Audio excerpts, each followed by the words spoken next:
Welcome. What's the Satori? Take one of what? Yeah, all gone well. I know it's always 1-on-1. Busy weekend, so we're just doing busy. quick recap because we were only on to you guys there a week ago. So quick recap. Busy. Friday, Pat treated me to a night of excitement at the Bellator. Yeah, but before that, what we were doing, dragging the cage out of the container. Yeah, that's where your weekend started, the night of excitement. It was, well, it wasn't No, actually that man. exciting.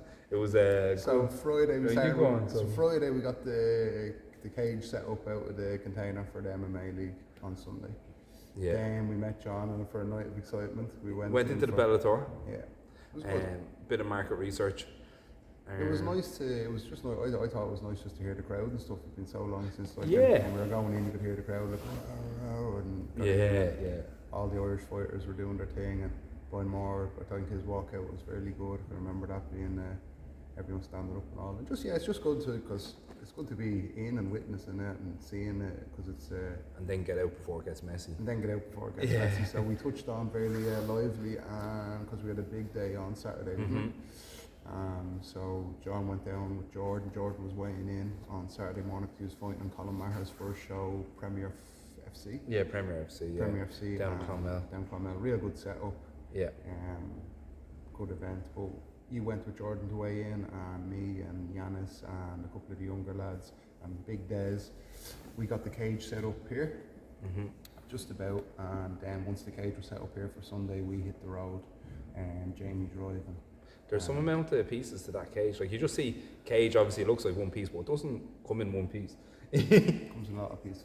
It's like a puzzle, like with about 200 like a pieces or jigsaw. something. Yeah, it's like a jigsaw Yeah. puzzle, and you have to figure it out every time, don't you? Pretty Yeah, much. but once Like, you take it apart and do the jigsaw, if you're doing the same jigsaw over and over again, it'd be a bit more. easy. you'd remember. I just wouldn't remember it though. Yeah, so the cage went together, so we shot down then and got there in time for Jordan's fight, and yeah. Yeah, all went well with that, thankfully, because it's been a long time since he got to compete. He wasn't training that long before the lockdown, and then he was just, the first night I remember talking to him, he was asking could he message one of the promoters. There's a cage fight on that weekend he wanted to do it, but it was literally like his first time in the gym. That, well, he might have been in 1 week I before. think that's why he came to training, wasn't it? So he could get on our show. Yeah, it was. He just wanted to get into the gym so he could actually get onto a show. So like he was competing like really soon thereafter, and then he banged out 3 fights in the space of 6 weeks, and then lockdown kind of shut down everything. Like, and he wasn't able to train during lockdown. And then we came back, so we don't know how much other people have been training. Like some people got to train the whole way through, especially people from other countries. So to see him come back and do well and improve on what his previous performances were. And then same as last week, first round finished by a rear naked choke. So Jake done the same thing, and both against good quality opponents. Like the guys aren't slouches. Like your man was good that Jordan was against. Good, Like man. He had good hands, good Yeah. distance. He was hitting hard. He was Yeah. big for the size. Like he yeah, looked like more they're developed only or like something. 60 kilos, but like they're hitting Yeah. hard. Like so it was great to see. Just great to see back return to winning ways, and a lot of stuff in it that is good but isn't quite coming off from yet. But we'll polish it a bit, and very easy for his level to go up again. And noticeably, for next fight and for next few fights. So, which was great. Like, and then straight off the back of that, we have Jamie is going to be up then in 6 weeks. 6 weeks. So it's busy. Like, it's great to have these shows back on and back doing stuff. Like, because it was It fairly just quiet makes for a while. it's just part of training, isn't Yeah, it? Like you yeah. train hard, you set goals, you compete. You train hard, you set goals, you compete. With the competition not there because of the lockdown, for our style of training anyway, sometimes it leads for empty training. I find. Yeah. Even People if like it's to only have goals. even Yeah. if it's only small goals, like even if guys aren't competing in the gym, but they're going to be going along on competition day to help coaching or help the lads get ready. Yeah. It just brings it all together for us as a team. So I really miss competition, being around them, and running them, taking part in them. It just as I said, like Bellator on Friday night going in, so many people, everyone on a good buzz. It's just part of the benefits of training, maybe like that. Like you get to do that sort of thing at the end of training, and if it's not there, as I said, sometimes I think it makes for empty training. But anyway, brought us on to Sunday. Yeah. We Straight got on back to Sunday. on Saturday night at about 10 or 11 into the cot, as they say, and then Sunday We had the National MMA League on here. It went really, really smooth. Yeah, it really was noticeable because it was only our second one since the lockdown. The first one was pretty good as well, but it was just getting back into the groove, which was slightly bumpy. 50s, and you're only doing 50, and I think it was Yeah, just after that yeah, point, the restrictions and whatnot. Restrictions a lot. It creates unnecessary pressure around it. Yeah, absolutely. And we had the cadets or the juniors in first from 9 till kind of 10, half 10. Then we had about 20, 24, I think about 30 juniors. Then we had about 45 cadets, so 12 to 17 year olds. And then we had about 45 seniors, 18 plus. And yeah, we ran all the way through. Again, a couple of our lads from our gym competing, which is probably the reason we put the leagues on, so the guys could get grassroots competition, and they had multiple bouts. They were both training last night, they took very little injuries.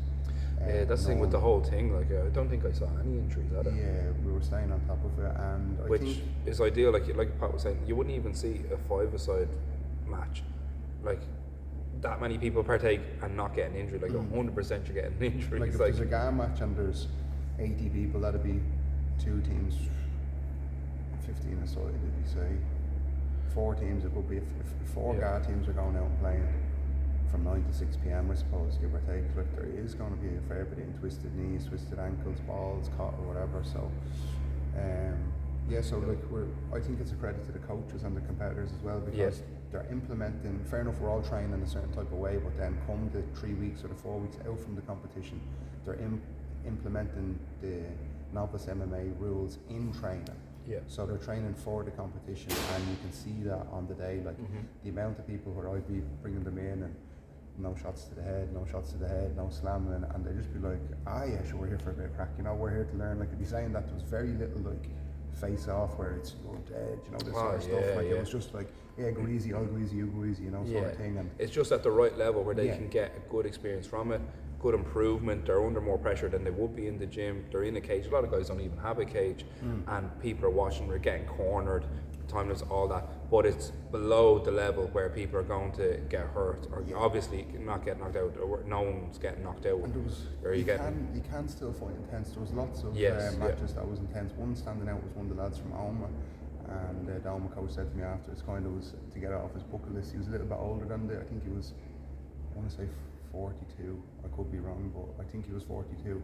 But he had a salvage match where I think it went into the 3rd round, and it was seriously intense. They were fighting intense, but still light. So they were moving very fast. They were doing a lot of fast grappling. Yeah. They were throwing a lot of volume on the shots, but everything was 30-40%. But it was a really, and the two of them were absolutely knackered after. Your mom saying, Jesus, how would they do 5-5s in UFC? That was only 3-2s, this kind of way. And had a good laugh. You could see that he had got his head around it, and that was a nice match. Yeah.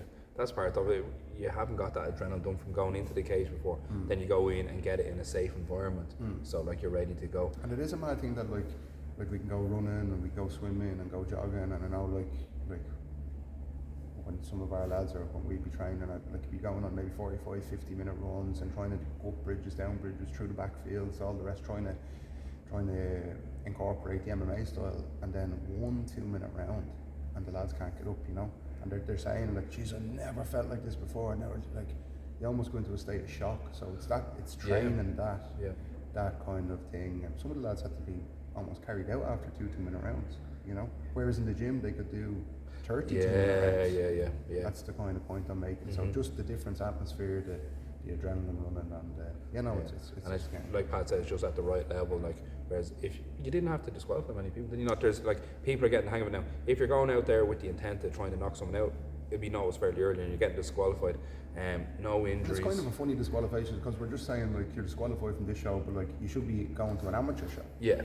You're capable of amateur shows. There's Cage Legacy. There's PFL. There's all the rest of the amateur shows. Send your name to them. You're past this show. Yeah. So it's taken with some people, and they're always very apologetic after about being. It's just once the door closes, just something takes over sometimes. Yeah. And it's training that as well. Yeah, absolutely. No injuries. Yeah, no injuries was nice. Not going too hard. The sportsmanship was the other one as well. Like it's a novice event, so like you can't and we don't have crowds here. But sometimes a few teammates want to get in on screaming at the people. It's not part of it, and cursing out your opponent and stuff, or telling them what you're going to do to them, like is not part of it, and you will get disqualified for that because it's not part of the show. Again, all young ones, and it's all training that sort of things as well. Yeah, absolutely. So that's what specifically it is, and people had a great time. So that's what we do. We run a good, fair event where it's the right level of pressure without going that next step where you're going on to amateur. That's the idea, and it went really well because just the amount of people at it, like and the organisation behind it, and the amount of teams from other countries that were coming in. Lads were getting the ferry over from England, driving down from Belfast. People coming in from where else? Belgium, France. There's multiple guys, different bunches from France were in at it. And the Belgian team, they had some really good kids, and they know like that. The head coach kind of pulled me aside and said, like, how long have the kids here been doing MMA? Because the standard, she was saying that she hadn't seen standard of the kids in the country. So that was really good to hear that the Irish kids were a standout. There was one kid, I think he done an interview. There was one kid from England. He was brilliant. He was really, really good. He was fair. He was nice to all his opponents. Real good style. Touch, takedown, and then straight into heavy position for submissions or to strike out. And I think he finished all his fights, and then they had to run back up to get the ferry home from Belfast. Fair play to him. But, fair play to them, and he's just saying like he can't get that experience in around his area and stuff, and that you can see they really made a trip of it. So I'm just glad to be able to host, and we're able to accommodate those type of people as well. It's a good buzz. Absolutely, and like Pat was saying, the standard, you can see it. Even Pat touched on we had a few guys registered, but one or two didn't end up getting matchups. But the two guys in particular that were competing, they about won and lost one, which good for them. As well. It's good for them. But they're both quite good, and the guys that they were against beat them fair and square, and that was it. It just goes to show the standard. Like in particular, the guy Henry was against, like the wall work he was doing, the controlling the fight, controlling the time, getting the takedowns at the right time in the match, shutting down the underhooks, all of it. Like it was like above what you might see at some amateur level fights. It was definitely above what you see at many amateur level fights, which is great experience. And then the fight IQ to keep the punches not so hard. And definitely. And we're always improving. We're going to have another look at the rule set again for the next event, and we'll always be polishing up our rule set because as the events grow, so does the rules really. I might be putting in one or two little things into that. Well, it was a great day, and then straight back into the gym yesterday. Like everyone was back training, no one injured, which is great, so they can keep progressing. And you got in then with the grading in the club. We had the junior grading, so the kids 8 to 12 group 1 and the teenagers 12 to 17, both of them graded yesterday. There's about 45, 50 of them that graded, and like I'm not gonna lie, man, like the last 6 months, and the other kids coaches will tell you, like it's been hard, like because we had kids that were European medalists, like world medalists, and then they didn't do jiu-jitsu for a year and a half, and they came back, and I was just rolling out my advanced program or whatever that I had that I polished up over the lockdown, and here we go, and the kids just weren't getting it, and it was very, very demoralising to see like years of hard work that everyone has put in to come back to.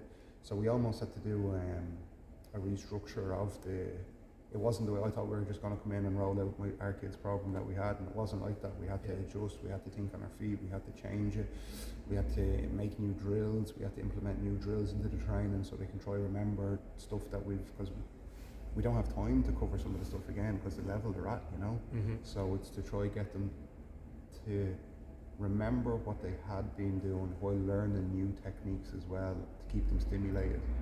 Has been tough, but you can see now that after 6-7 months it's starting to come together. Like the kids yesterday were really good because we done a hard crack of the month. There was a lot of different elements in that grade, and it was like basically every position in jiu-jitsu with the drills, back controls, re-getting the back, stuff like that, and they were all really good. So I was really happy yesterday to see it starting to click again.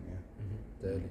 And then this week coming up, another busy one. We're down to the Cork International Open, so that's going to be good. We've got about 15 or 20 guys going down to compete. We're Yeah. still trying to plan that right, and they will be going down, setting up on Saturday.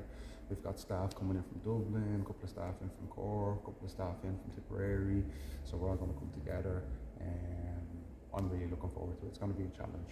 Yeah, absolutely. It's great we to be haven't back done, doing the and- majors, yeah. and we'll be just be a good buzz to see everyone. It'll be our first one of this year, knock on from the Dublin International Open last year, which was still a bit restricted. Yeah.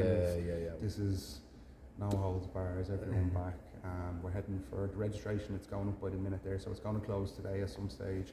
It's heading for 200 or 425 competitors that we're capping at, so that we can give for adequate space, adequate planning, and a smooth event. Which is brilliant. Like, it's going to make for a great event. When we were lining it up initially, we weren't expecting to go over even 300 people. So for that amount of support in the area, it's brilliant. Yeah, and it won't be. thanks everyone that's going to come together to make it a great event. Because we appreciate the support. big time. Absolutely. And what else was on it? I can't remember what I was going to say. Too many things. So just training this week, everyone's progressing. It's, as you said, like Jordan and Jake just competed last week, so all the lads were getting ready for the National MMA League. They've competed. Jamie's out next, so they're all helping each other, help Jamie get ready, which is great to see. We're doing the beginner grading today, the kids 5 to 8, and the group 2 8 to 12. They're grading today. We'll be training ourselves tonight, and That's it, yeah. Just keep the ball rolling. Nels, no, till that's the next whole one. shebang. I won't be able to turn off the camera if I'm unconscious. Right, till next time, folks. Take care. Oos.